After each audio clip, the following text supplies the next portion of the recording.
Abra a sua Bíblia, se você tiver com ela aí, em qualquer forma que seja, eletrônica ou... Mas abre a sua Bíblia no Evangelho de João, capítulo 6. E deixa eu dar para vocês um pouco de perspectiva no que está acontecendo. Evangelho de João, capítulo 6.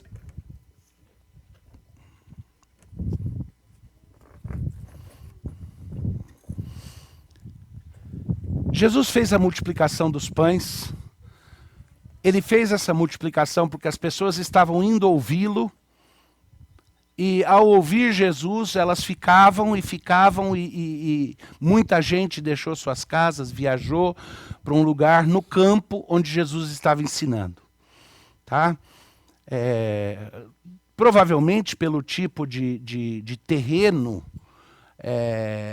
que é lá na Palestina, lá na região de Israel, seria diferente do que nós temos aqui. Mas estava todo mundo no campo e bateu fome, começou a ficar comprido demais, e os discípulos ficaram preocupados e disseram para Jesus, como que nós vamos fazer para alimentar essa turma? Jesus fez um milagre maravilhoso, multiplicou os pães e os peixes e alimentou todo mundo. Aí a fama de Jesus correu.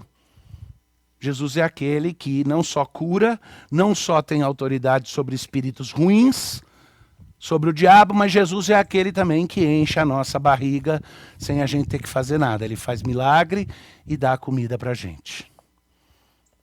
E o que acontece é que muitas vezes Deus faz coisas nas nossas vidas que tem um propósito redentivo. Mas a nossa tendência é interpretar que aquilo que ele fez era um fim em si mesmo. Então, Deus capacita alguém para pregar a palavra, e essa pessoa começa a pensar que os dons e a capacitação que Deus deu para pregar a palavra são um fim em si mesmo para fazer a pessoa especial. E ela se esquece que ela foi capacitada para que aquilo fosse um veículo para outra coisa. Quando Jesus alimentou a multidão, o objetivo principal dele não era encher a barriga deles. Era dar o alimento para que eles pudessem continuar ali, por misericórdia, dar a comida para que eles o ouvissem de barriga cheia e não passando fome.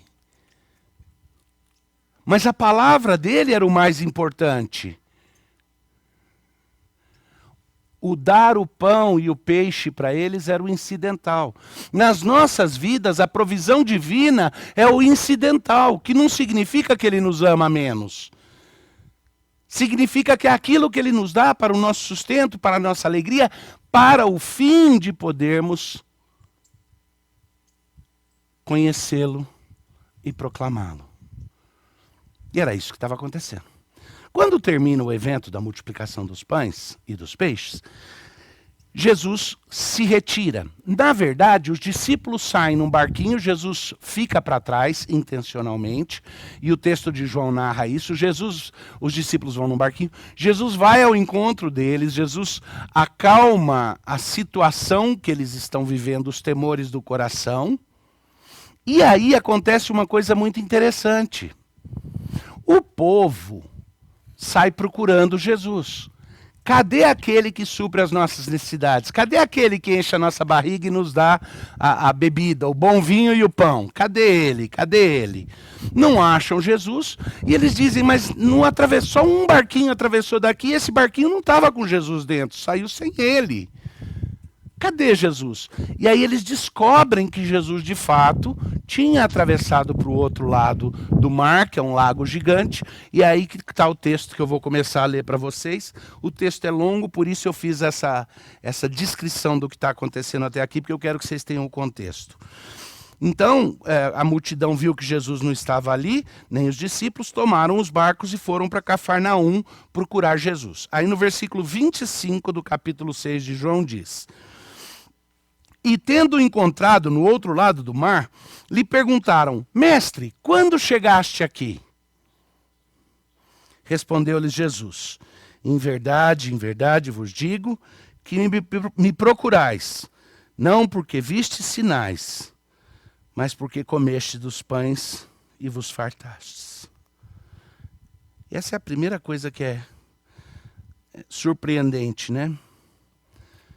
Em verdade vos digo, vós me procurais não porque vistes sinais, mas porque comestes os pães e vos fartastes. que ele quer dizer com esse viste sinais? Porque a multiplicação dos pães não é um sinal? O que ele está querendo dizer é, vocês estão perdendo de vista que os sinais que eu faço são para autenticar quem eu sou, para que vocês ouçam a minha palavra. Quando Deus o Pai falou, eis aqui o meu filho em quem me comprazo, a ele ouvi. E Jesus está dizendo, vocês estão vindo atrás dos sinais só pelos benefícios imediatos que eles trazem para vocês. E não como confirmação da minha palavra. Vocês não estão aqui primariamente para me ouvir. Vocês estão aqui primariamente para encher a barriga. Parece que Jesus estava meio, sei lá, ele não está aquele Jesus dócil que a gente vê o tempo todo, né? Parece que ele dessa vez está... Ele está dando uma pinicada pesada, mas Jesus várias vezes fazia isso.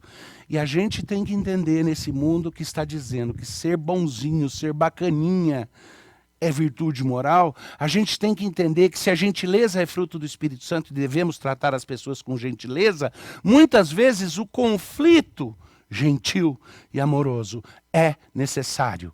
O confronto com as motivações perversas e ruins do coração. E Jesus diz, olha, vocês não vieram aqui atrás de mim, porque os sinais que vocês viram fazem com que vocês reconheçam quem eu sou. Vocês vieram aqui é por causa da comida. Vocês vieram aqui para encher a barriga. Mas ele não diz isso de forma como uma progressão de agressividade, porque ele continua dizendo assim, trabalhai não pela comida que perece, mas pela que subsiste para a vida eterna, a qual o Filho do Homem vos dará, porque Deus o Pai o confirmou com o seu selo. Até aqui eles estão entendendo.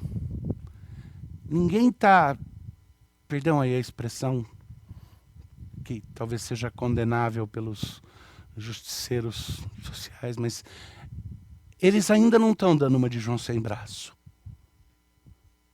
Eles ainda estão entendendo o que ele está falando.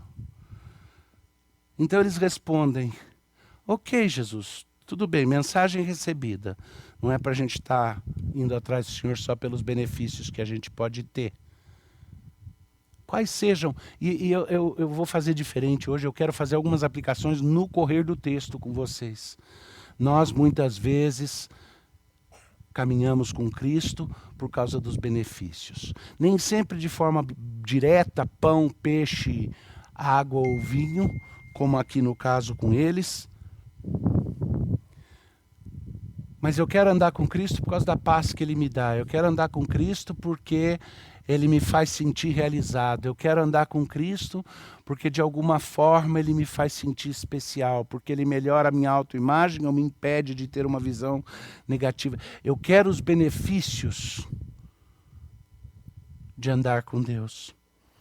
Então no começo, quando Jesus fala, trabalhem por aquilo que é eterno, não se esforce aí pelas coisas que vão passar, tem coisa mais importante do que encher a sua barriga, eles respondem para Jesus com uma outra pergunta. E o que eu vou fazer hoje, eu vou tratar das perguntas que eles fazem e da desconstrução que Jesus faz a cada resposta até chegar no X da questão da motivação deles. Então, à luz do que eles acabaram de ouvir de Jesus, eles fazem a seguinte pergunta, versículo 28. Dirigiram-se, pois, a ele perguntando, que faremos para realizar as obras de Deus? Nota que Jesus está falando deles ouvirem a palavra dele, deles verem os sinais como confirmação de quem ele é e ouvirem a palavra dele, certo? Ele diz, se a sua motivação é só pelo pão, se você está vindo aqui só para encher a barriga, isso está errado. Eles viram e falam, ok, então nos ensina o que nós devemos fazer para ser bons diante de Deus. Notou que ainda tem desvio? Ok, então nos ensina quais são as obras de Deus. Tá bom, o senhor quer ser nosso professor e não o nosso cozinheiro? Ok, então ensina o que fazer para obedecer às obras de Deus. E a resposta de Jesus foi uma lista de comportamentos que as pessoas devem ter, não é? Faça isso, cuide em outros lugares ele falou, fazer a vontade de Deus é cuidar dos órfãos, das viúvas e dos pobres. Nesse momento, Jesus deu uma lista para eles. O que ele responde? Se você está com o texto aberto, é chocante, porque Jesus vira e fala assim, respondeu-lhe Jesus, a obra de Deus é essa, que creais naquele que foi por ele enviado. A obra de Deus é crer em mim. Esse é o truco que passa por cima de todas as outras coisas. Então lhe disseram eles, olha que interessante. Então lhe disseram eles, que sinal fazes para que o vejamos e creiamos em ti? Agora cuidado, tá? Quando nos evangelhos é narrado que Jesus se confronta com a liderança religiosa, com a liderança política da época e tudo, é identificado de forma particular, não é? Então Jesus falando com os fariseus, Jesus falando com os publicanos e os saduceus, Jesus, não é? Quem é que está tendo essa discussão com Jesus? Os discípulos dele. São os discípulos que estão conversando com ele, não os 12. Mas aquele grupo maior, que tinha um grupo, tinha uns 12, depois tinha um grupo de 70 mais ou menos, depois tinha um grupo ainda maior, são os seguidores dele. É com eles que ele está falando, é conosco. A pergunta que eles fazem para Jesus começa a demonstrar realmente onde está pegando. Que sinal fazes para que o vejamos e creiamos em ti? Ok, Jesus, quer falar sério então? Tá bom. O senhor disse que não é para a gente só buscar encher a barriga, e agora quando eu peço para o senhor me falar a listinha do que eu preciso fazer, o senhor se recusa a me dar uma listinha e diz que eu preciso crer. Aí é demais, está querendo que eu creia em ti? Que sinal me é oferecido? Quais são os teus feitos? E eles vão voltar de volta para aquilo que está motivando a eles, tá? Olha Arapuca, dá a volta e volta para o mesmo lugar. Eles falam assim, que sinal fazes para que o vejamos e creiamos em ti? Quais são os teus feitos? Nossos pais comeram o maná do deserto, como está escrito, deu-lhes a comer pão do céu. Voltaram para a comida. Ah, ok, o senhor quer que nós creiamos em ti. Então, prova mais uma vez pelos seus sinais, fazendo multiplicar comida para a comida aparecer para a gente encher a barriga. E aí, quem sabe, a gente creia, porque nossos pais tiveram maná para crer. Dá para perceber o golpe que eles estão fazendo? A volta para a mesma coisa? A ideia fixa de que encher a barriga é a coisa mais importante que tem?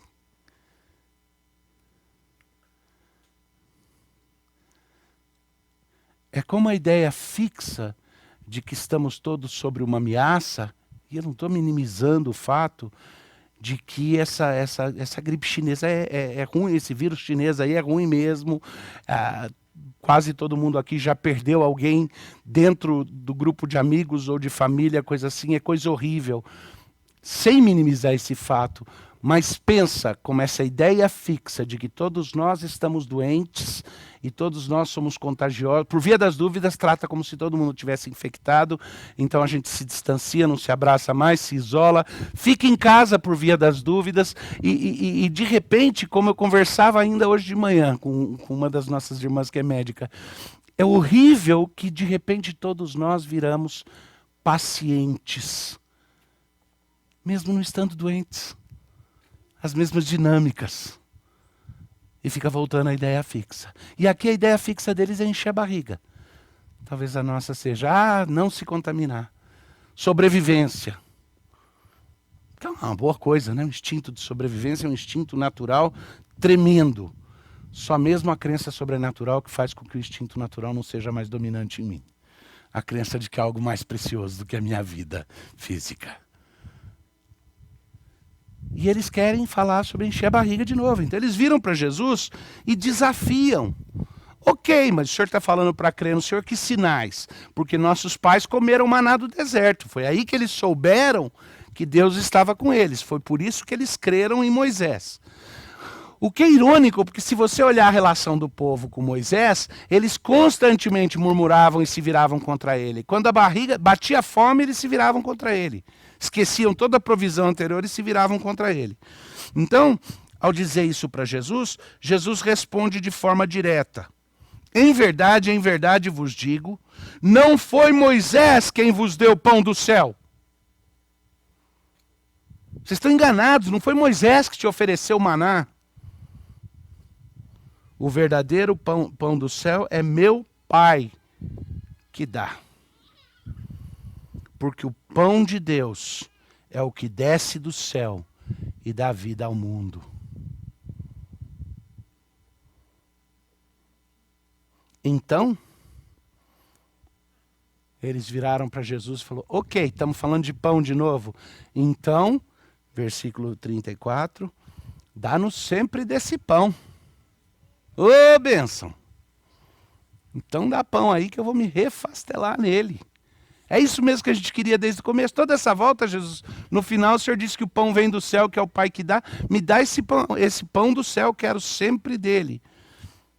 E Jesus então olhou para eles e respondeu, eu sou o pão da vida. O que vem a mim jamais terá fome, e o que crê em mim jamais terá sede. Porém, eu já vos disse que, embora me tenhais visto, não credes. Todo aquele que o Pai me dá, esse virá a mim. E todo que vem a mim, de modo nenhum o lançarei fora.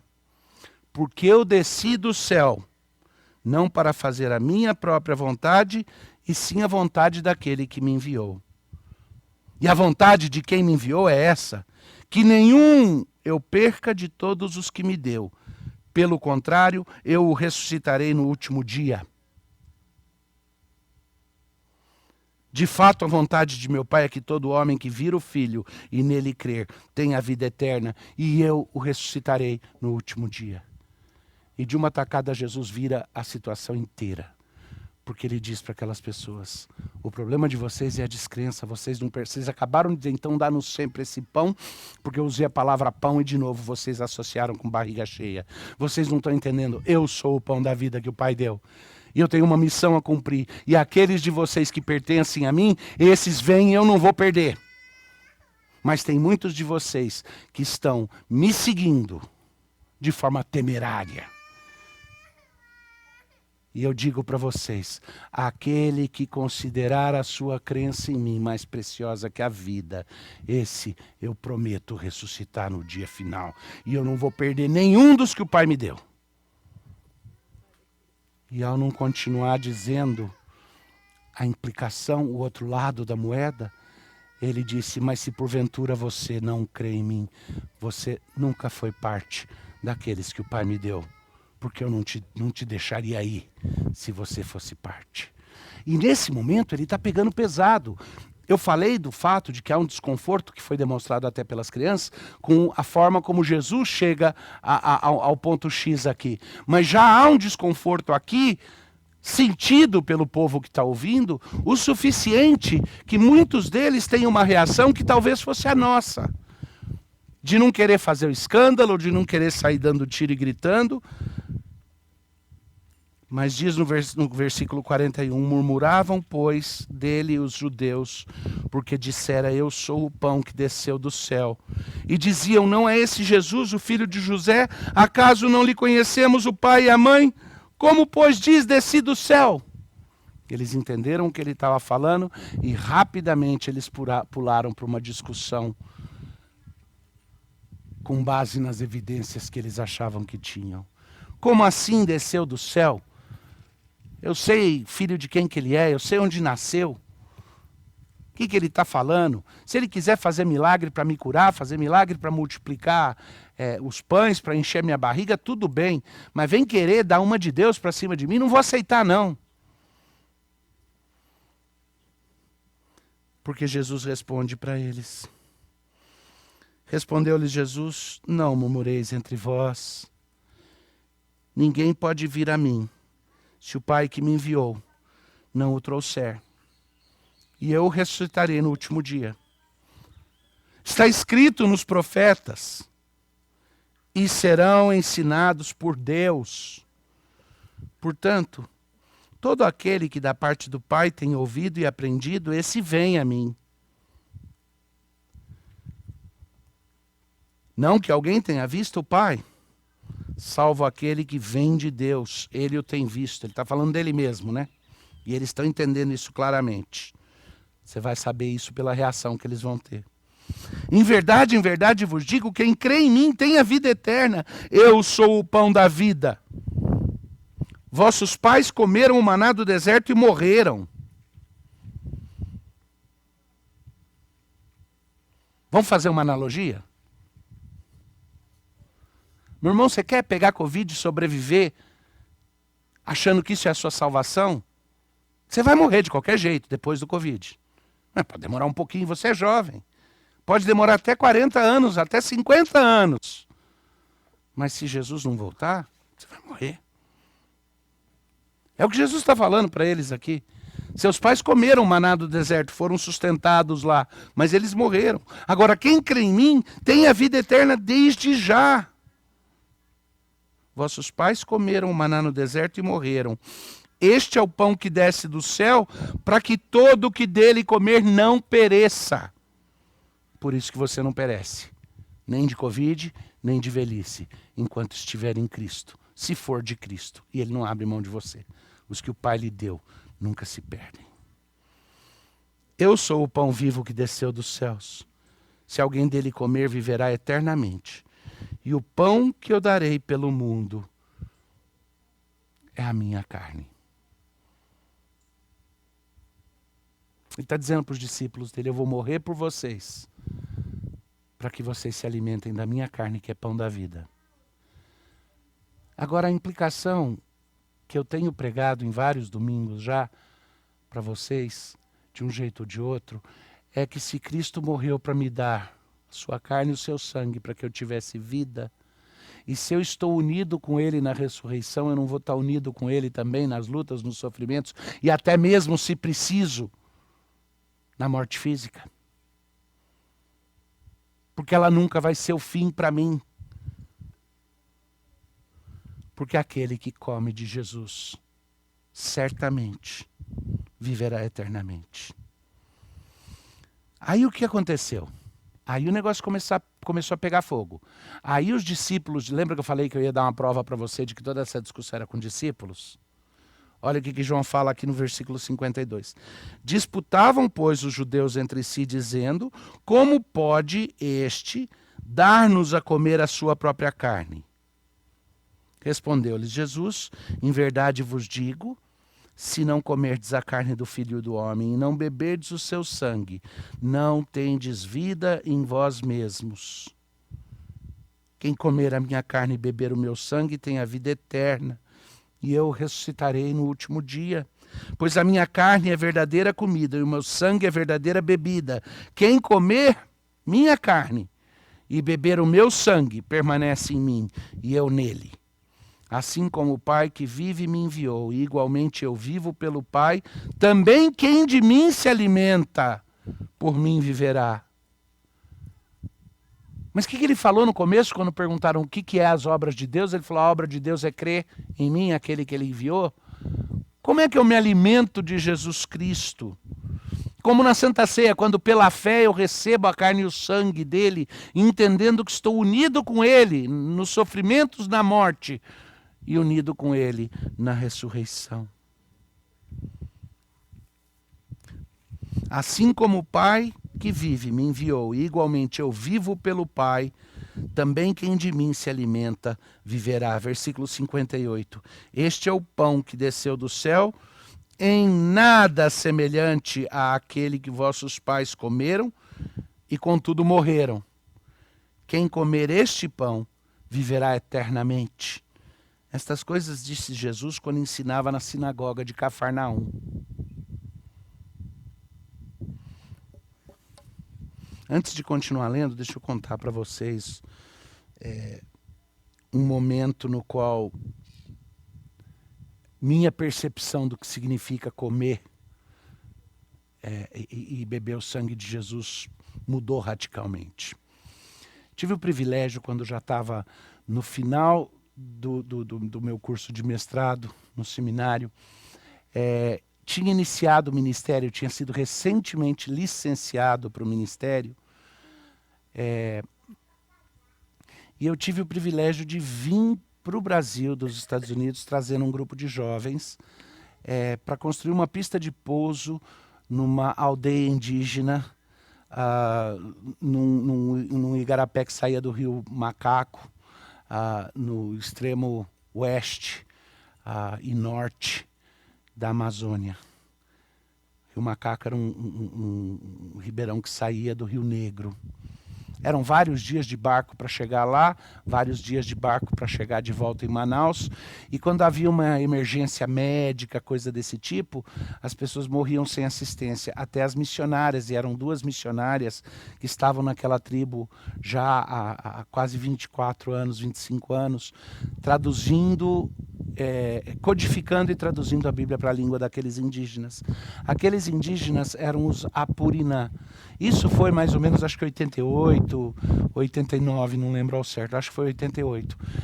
Os Apurinã é uma nação indígena toda brasileira que já foi muito populosa, e aquela família particular dos Apurinã, tinham várias aldeias naquela região. Os Apurinã tinham sido canibais, eram índios canibais, eles faziam canibalismo ritual lá no passado. Quando a gente fala lá no passado com os índios, os Apurinã foram contactados pelos brancos já no século XX. Tá? Já na primeira metade do século XX, eles tiveram os primeiros contatos. E foi naquele momento em que o canibalismo começou a ser progressivamente mesmo erradicado do meio deles. E a maioria das pessoas naquela aldeia era jovem o suficiente para nunca ter visto nem praticado o canibalismo, que tinha começado a ser erradicado no contato com os brancos, e eventualmente, quando as missionárias chegaram, isso tinha sido... eles tinham aprendido que isso era completamente ruim. Mas uma das coisas que era muito curiosa é que a gente tende a pensar que o canibalismo é simplesmente um ato de querer se alimentar da carne de outra pessoa, ou por culinária, ou por crueldade, ou por gosto, ou por alguma coisa assim. A gente não entende que é um pouco mais sofisticado que isso. Tá? Igual a historinha da vizinho com o carimbo da doutora Kellen lá. A gente acha que é uma coisa mais simples do que é. Na verdade, o canibalismo ritual geralmente tem a ver com a ideia, isso você aprende quando você estuda a história brasileira e o contato dos europeus com os índios logo no começo. Ele era parte de um ritual no qual a pessoa queria incorporar para dentro de si a coragem do seu inimigo, os atributos do seu inimigo. Então, se nós dois guerreamos e você é um bravo guerreiro e eu te derroto, eu honro você comendo o seu fígado, ou comendo alguma parte aí, porque eu estou procurando incorporar para dentro de mim mesmo a sua força e a sua coragem. Por isso que, quando você lê na história do Brasil a história dos encontros dos europeus com os índios, você aprende que a carne do covarde não era comido. O jeito de garantir que você ia ser executado, mas não iam papar você, era você chorar, implorar por misericórdia, porque o índio falava, covarde, não vou comer um covarde, porque a covardia dele vai vir para dentro de mim. Pois lá na aldeia dos Apurinã, tinha um senhor, o mais velho da tribo, e ele tinha os dentes afiados. Ainda tinha os dentes e tinha os dentes afiados.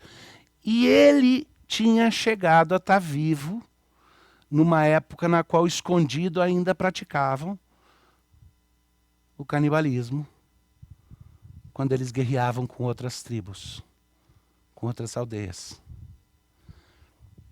E nós tivemos o privilégio de fazer a primeira ceia com eles. Tinha gente lá que tinha aceitado Jesus já fazia 20 anos. E eu lá, pastor, no comecinho da vida de pastor, tive o privilégio de fazer batismos e dar a Santa Ceia para várias pessoas que nunca tinham recebido, e que algumas delas eram crentes há mais tempo do que eu estava vivo. Mas nunca tinha tido um pastor ordenado lá na aldeia. Por causa dessas distâncias. Essa é a razão que a gente foi lá para construir a pista de pouso. E quando nós terminamos a primeira ceia, esse senhor pediu a palavra. E os apurinãs são índios bem baixos, ele era baixinho assim, mas quase que um quadrado. Velho, mas bem musculoso.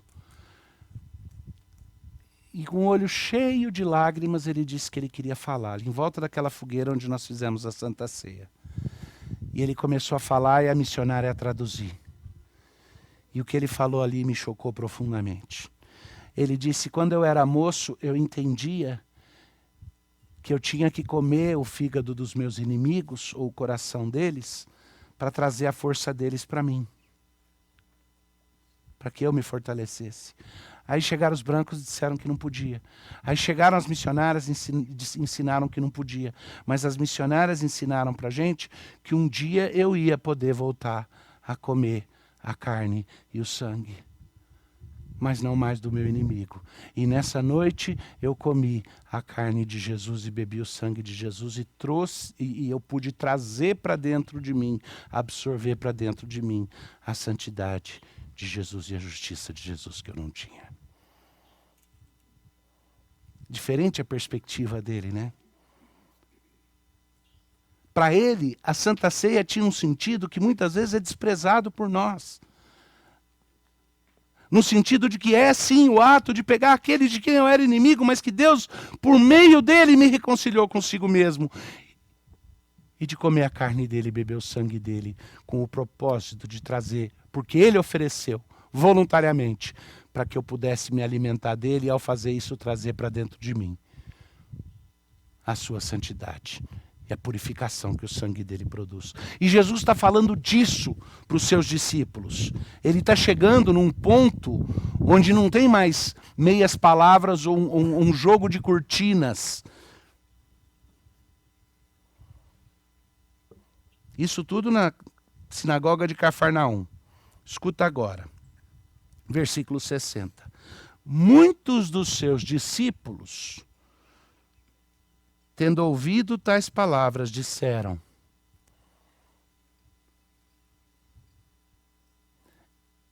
e independente do amor que nós tenhamos uns pelos outros, independente do amor que eu tenha por vocês, meus irmãos, minhas irmãs preciosos, velhos, crianças, jovens, existe um momento no qual nós precisamos ser confrontados com o discurso duro do Senhor Jesus, não do pastor Davi, do pastor Heber, pastor Vadislau. Não, o discurso duro do Senhor Jesus, no qual ele diz, se você não se alimentar de mim, se eu não for o teu pão, a comunhão está quebrada. Falei que ia mostrar que eram os discípulos. Muitos dos seus discípulos, tendo ouvido tais palavras, disseram: duro é esse discurso, quem o pode ouvir? Mas Jesus, sabendo por si mesmo que eles murmuravam a respeito das suas palavras, interpelou-os. Isso vos escandaliza? Essa é a pergunta que ele fez. Que será, pois, se virdes o Filho do Homem subir para o lugar onde primeiro estava? Vocês ficam escandalizados quando eu digo que eu sou o pão dos céus e que é a comunhão comigo que restabelece a comunhão com Deus? O que vocês vão falar quando vocês virem eu retornar para o céu em glória? Se isso escandaliza vocês, vocês não viram nada ainda. Que será, pois, se virdes o Filho do Homem subir para o lugar onde primeiro estava? Aí ele fala para eles, o Espírito é o que vivifica, a carne para nada aproveita. As palavras que eu vos tenho dito são Espírito e são vida. Contudo, há descrentes entre vós. E aí a pergunta que foi feita pelo Henrique, mas Jesus não amava aqueles discípulos? Amava profundamente, é por isso que eu tenho certeza que o coração dele estava apertado no peito quando ele teve que olhar e falar, há descrentes entre vós.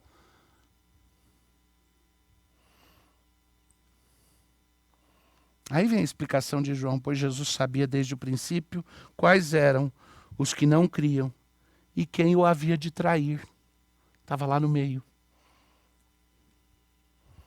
E prosseguiu então Jesus, por causa disso é que vos tenho dito, ninguém poderá vir a mim, se pelo Pai não lhe for concedido. À vista disso, muitos dos seus discípulos o abandonaram e já não andavam com ele. Mas essa é a turma que saiu de fininho, como a gente gosta de fazer.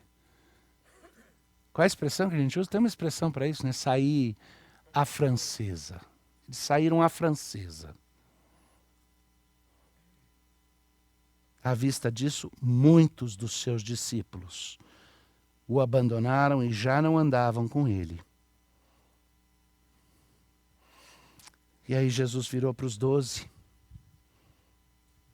para o núcleo duro ali, e falou, porventura querei também vós outros retirar-vos? Henrique, você perguntou, mas ele falou mesmo? Olha a frase que Jesus falou para os 12. Porventura querei vós também retirar-vos? Vocês querem ir também? Mas aqui vem a minha esperança de fé. O fato de que eu sei que de minha própria carne eu já teria me retirado da presença de Jesus há muito tempo, porque meu coração é incrédulo, porque eu só quero o pão da minha barriga, o vinho da minha alegria, porque eu quero paz e tranquilidade, porque eu quero não ser desafiado. Eu quero sobreviver. Mas eu tenho aprendido, e eu louvo a Deus pelo exemplo de Pedro aqui, eu tenho aprendido o que Jesus quer dizer quando ele fala que ninguém vem a ele se o Pai não permitir e não trouxer. E sabendo que fui trazido a Cristo pelo Pai, não me resta alternativa, porque quando Jesus pergunta isso, a resposta de Pedro é, Senhor, para quem iremos?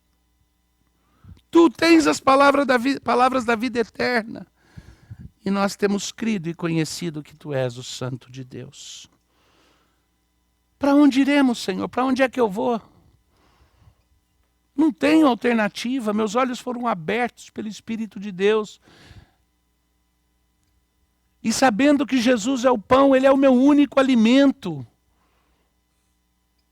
Ele é a única coisa que importa no final das contas. Esse mundo vai passar. As pessoas que eu amo, eu não tenho controle sobre elas. Eu não sei o que vai acontecer com a minha esposa, em termos de saúde, em termos de sobrevivência. Mesmo o coração dela, eu e ela compartilhamos em comunhão o amor a Jesus Cristo. Mas o meu amor por ela precisa ser derivativo. O meu amor pelos meus filhos precisa ser derivado de um amor maior para com aquele que é o Salvador da minha alma, aquele que é a base, o chão de toda a existência. Aquele que é o pão dos céus, que desceu para me dar vida. Vida eterna. Não barriga cheia. Não é essa vida. E se o resto não ficar menos importante, como é que eu vou dizer que é a Cristo que eu amo e que é a Cristo que eu sirvo?